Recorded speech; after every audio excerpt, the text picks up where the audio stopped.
एक समय की बात थी, कौवा अकेला जिंदगी जी रहा था। उसे अपनी जिंदगी में आनंद नहीं आ रहा था। तभी उसने सोचा, मेरी उम्र की नौजवानों ने शादी कर लिया और उनके छोटे छोटे बच्चे भी हैं। अब तो सिर्फ मैं ही कुंवारा बचा हुआ हूँ। मुझे लड़की कहाँ मिलेगी और कौन देगा? कुछ ना कुछ करना पड़ेगा। तभी वहाँ पर एक सुंदर सी चिड़िया आई। चिड़िया बहुत भूखी थी और जमीन पर आकर चावल के दाने खाने लगी। ये चिड़िया भी कुंवारी थी। चिड़िया के माता पिता दूसरे शहर में रहते थे। चिड़िया का कोई परिवार नहीं था, वो सिर्फ आत्मनिर्भर थी। ये चिड़िया का नजारा पेड़ पर बैठे कौवा देख रहा था। फिर कौवे ने सोचा, अरे वाह, ये तो बहुत ही सुंदर चिड़िया है। चलो इससे जाकर अपनी शादी की बात करता हूँ। ये सोचकर कौवा चिड़िया के पास आया और बोला, अरे प्यारी सी चिड़िया, अब तक तुम कहाँ थी? मैं सालों से तुम्हारी ही तलाश में था। क्या तुम मेरी तलाश में थे? मैं कुछ समझी नहीं, क्या बोलना चाह रहे हो? कोई नहीं, मैं हूँ ना समझाने के लिए। मैं ये कह रहा था कि तुम अकेली और मैं अकेला। तुम भी अब बड़ी हो गई हो और मैं भी। तो क्यों ना हम दोनों एक हो जाए? मेरा मतलब हम दोनों शादी कर ले तो कैसा रहेगा? ये सुनकर चिड़िया गुस्सा हो गई और बोली, क्या कहा तुमने? तुम्हारा दिमाग तो ठिकाने पर है ना? मैं हूँ गोरी चिट्टी खूबसूरत और तुम हो काले बिलावे जैसे। मैं तुमसे शादी करूंगी ऐसा सोच भी कैसा तुमने? तुम्हारी इतनी हिम्मत, चुपचाप यहाँ से चले जाओ और मुझे अपनी शक्ल मत दिखाना। आज से पहले चिड़िया इतना गुस्सा कभी नहीं हुई थी। वो खुद वहाँ से चली गई। चिड़िया की बातें सुनकर कौवा बहुत ही निराश हो गया। फिर वो उड़कर अपने पेड़ पर चले आया। फिर कुछ समय बाद वहाँ पर एक सुंदर सा तोता आया। कौवे को रोते हुए देखकर तोते ने पूछा, अरे कौवे भाई, ऐसे फुट फुट कर क्यों रो रहे हो? कुछ बात हो गई है क्या? सब ठीक तो है? क्या मसला है आखिर? कुछ ठीक नहीं है जी। मैं शादी के लिए कन्या देख रहा था। मेरे काले रंग का होने के कारण कोई कन्या मुझसे विवाह नहीं करना चाहती है। ओह अच्छा, तो ये बात है। वैसे ये आप कहाँ देख रहे थे अपने लिए कन्या?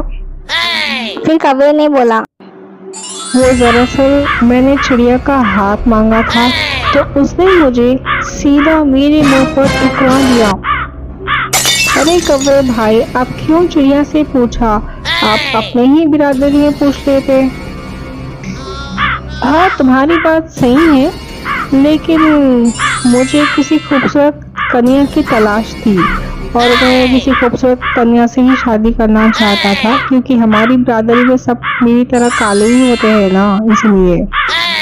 ऐसा मत सोचो कौवे भाई, वरना आपको हर जगह जूते ही पड़ेंगे। भगवान ने हर किसी को अपना अपना रंग दिया है, अपनी अपनी खूबी दी।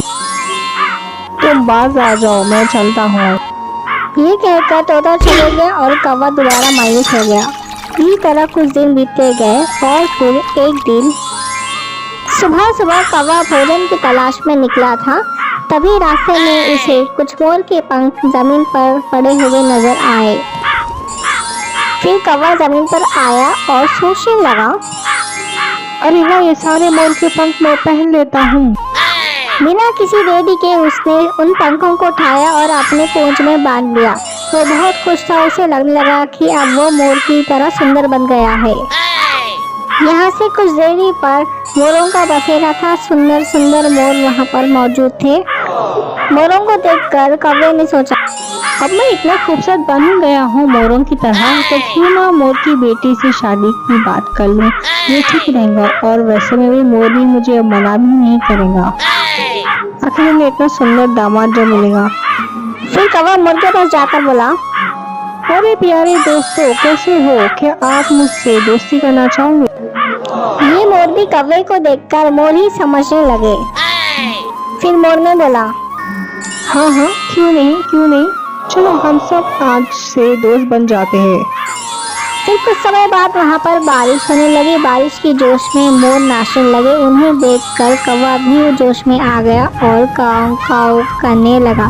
तभी मोर समझ गए कि ये मोर नहीं है, बहरूपिया कौवा है जिसने मोर के पंख लगा लिया है।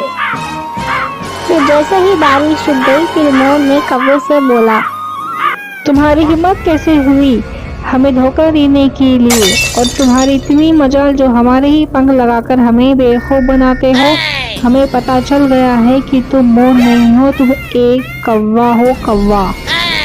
मुझे माफ कीजिए मोर जी, मैंने आपको, आपके परिवार को तकलीफ पहुंचाया है, लेकिन मेरा इरादा किसी को तकलीफ देने का नहीं था। मैं तो बस सुंदर बनना चाहता था, इसलिए मैंने ये पंख लिया और अपने आप को मोर बना लिया। ये कहकर कौवा वहाँ से चले गया। उन मोरों का दिल भी उनकी तरह सुंदर और बड़ा था। वो लोगों ने भी कौवे को माफ कर दिया और अपनी जिंदगी जीने लगे। इसी तरह कुछ दिन बीतते गए। फिर अंत में कौवे ने अपनी ही बिरादरी में एक लड़की से शादी कर ली। इस कहानी से हमें ये सीख मिलती है कि दूसरों की नकल कभी ना करें, स्वाभाविक रहे। भगवान जिसे जैसा बनाता है वो सोच समझ कर ही बनाता है।